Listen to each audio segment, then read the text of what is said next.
नमस्कार, दिल्ली न्यूज में आपका बहुत बहुत स्वागत है। चलिए देखते हैं आज की 25 फटाफट काम की और महत्वपूर्ण बड़ी खबरों को। पर इससे पहले वीडियो को लाइक करना बिल्कुल न भूलें। अहमदाबाद प्लेन क्रैश में गुजरात के पूर्व सीएम विजय रूपाणी समेत 240 यात्रियों की मौत, 2 जिंदा बचे। गुजरात के अहमदाबाद में एक भीषण विमान हादसा हो गया जिससे पूरे देश को हिलाकर रख दिया। इस हादसे की खबर सुनकर हर कोई स्तब्ध है। लंदन जा रही इस फ्लाइट में 242 लोग मौजूद थे। इसमें गुजरात के पूर्व सीएम विजय रूपाणी समेत 240 यात्रियों की मौत हो गई। प्लेन हादसे में सिर्फ 2 यात्री ही जीवित बचे। पीएम मोदी ने इस हादसे पर गहरा शोक जाहिर किया। विमान हादसे में जान गंवाने वाले प्रत्येक परिवार को टाटा ग्रुप देगी 1 करोड़ रुपए का मुआवजा। टाटा समूह ने गुजरात के अहमदाबाद एयरपोर्ट पर एयर इंडिया विमान हादसे में जान गंवाने वाले प्रत्येक व्यक्ति के परिवार को 1 करोड़ रुपए की सहायता राशि देने का ऐलान किया। टाटा सन्स के चेयरमैन एन चंद्रशेखर ने इस बात की जानकारी दी। टाटा समूह का कहना है कि वे घायलों को इलाज में होने वाले खर्च का भार भी उठाएंगी। रेखा गुप्ता बोली, दिल्ली में साल बाढ़ जैसे हालात नहीं बनेंगे। दिल्ली सरकार ने बाढ़ नियंत्रण आदेश जारी कर विभागों को राष्ट्रीय राजधानी में किसी भी बाढ़ जैसी स्थिति के लिए तैयार रहने का निर्देश दिया। मुख्यमंत्री रेखा गुप्ता ने कहा कि सरकार ऐसी किसी भी स्थिति से निपटने के लिए पूरी तरह से तैयार है। सीएम रेखा ने बीते सरकार के काम की तुलना भी की। बैठक के बाद गुप्ता ने कहा कि हर साल दिल्ली के निवासी बाढ़ और जलभराव की समस्या से परेशान होते हैं। आप सांसद संजय सिंह बोले, अहमदाबाद विमान दुर्घटना केवल एक हादसा नहीं। गुजरात की राजधानी अहमदाबाद में गुरुवार को भयावह विमान हादसा हुआ। विमान ने लंदन के लिए उड़ान भरी थी जिसमें पायलट और क्रू मेंबर समेत कुल 242 यात्री सवार थे। मगर विमान उड़ान भरने के कुछ ही समय बाद बीजे मेडिकल कॉलेज परिसर में जा गिरा। इस भयावह हादसे में यात्रियों की बुरी तरह से झुलसकर मरने की खबर सामने आई।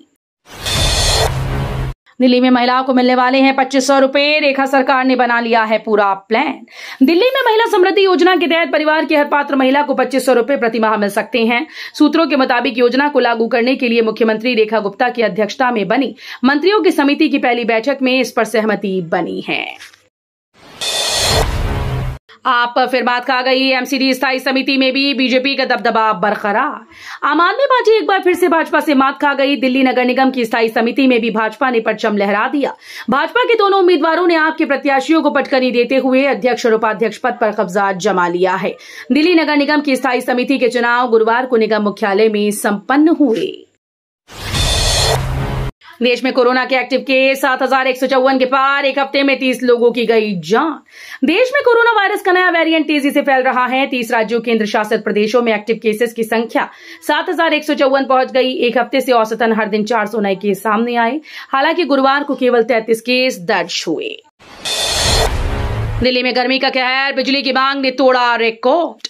लू और उमस भरी गर्मी के कारण बिजली की खपत बढ़ती जा रही है। इस कारण से बिजली की अधिकतम मांग रिकॉर्ड स्तर के करीब पहुंच गई। इस बार गर्मी में पहली बार बिजली की मांग 8000 मेगावाट के पार पहुंची। बृहस्पतिवार को इसमें और भी वृद्धि हुई। अपराह्न 3:06 पर यह 8423 मेगावाट पहुंच गई। दिल्ली में 3500 करोड़ की लागत से बनेगी भूमिगत टनल रोड, जाम से मिलेगी राहत। दक्षिणी दिल्ली समेत एनसीआर के इलाके में रहने वाले लोगों के लिए अच्छी खबर सामने आई। केंद्र सरकार ने शिव मूर्ति से वसंत कुंज तक एक नई भूमिगत टनल रोड बनाने की योजना को मंजूरी दी, जिससे दिल्ली के इंदिरा गांधी इंटरनेशनल एयरपोर्ट तक जाने वाले लोगों और इस मार्ग से आवाजाही करने वाले लोगों को जाम की समस्या से निजात मिल जाएगी। डीयू में भीषण गर्मी में परीक्षाओं के आयोजन पर शिक्षकों ने जताई आपत्ति। कुलपति को लिखा खुला पत्र।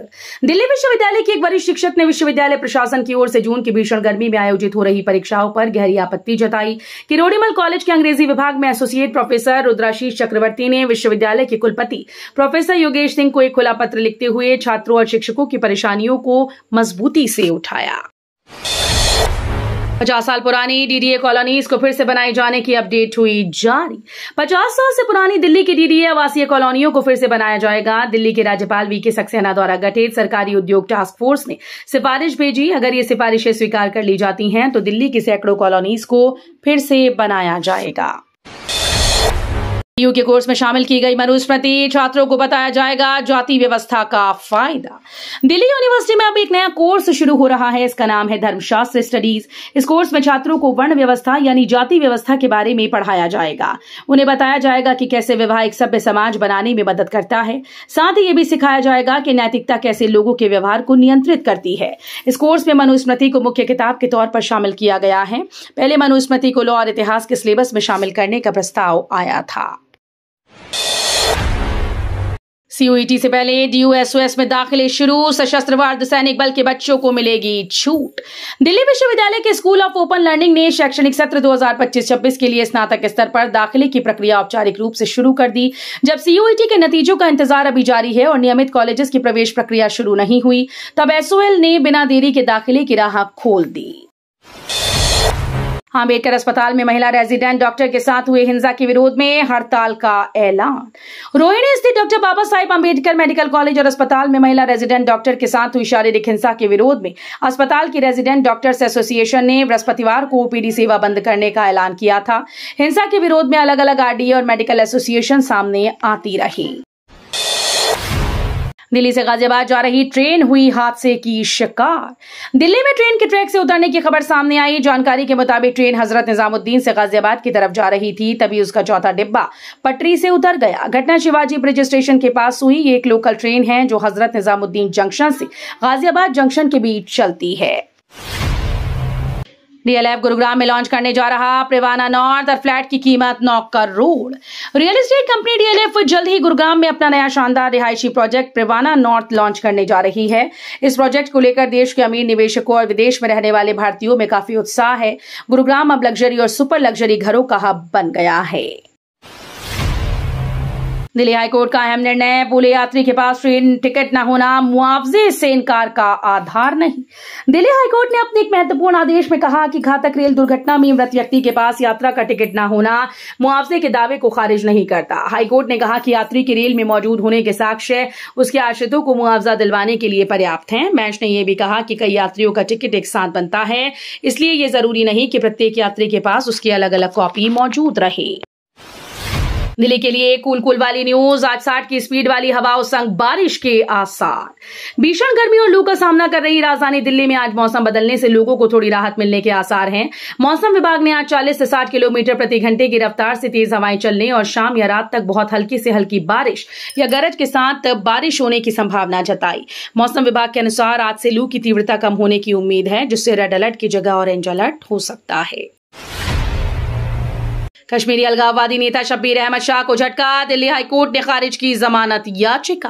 दिल्ली उच्च न्यायालय ने गुरुवार को कश्मीरी अलगाववादी नेता शब्बीर अहमद शाह की आतंकवाद वित्त पोषण मामले में जमानत की याचिका खारिज कर दी।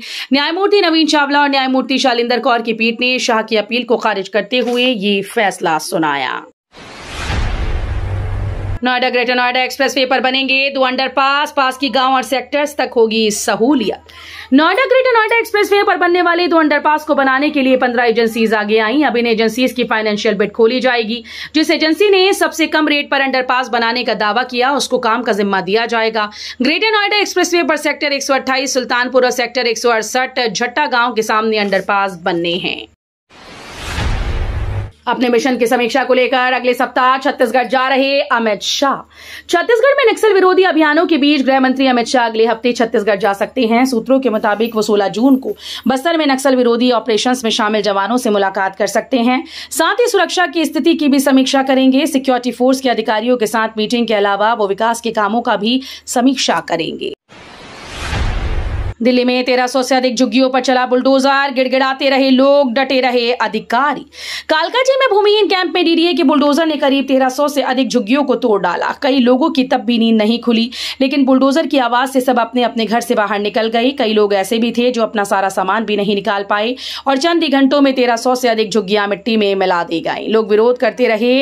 इसके पहले भारी संख्या में सुरक्षा कर्मियों को तैनात किया गया था। बंद कमरे में दिल्ली के नेताओं को पीएम मोदी ने दी खास सलाह, सीएम भी रही मौजूद।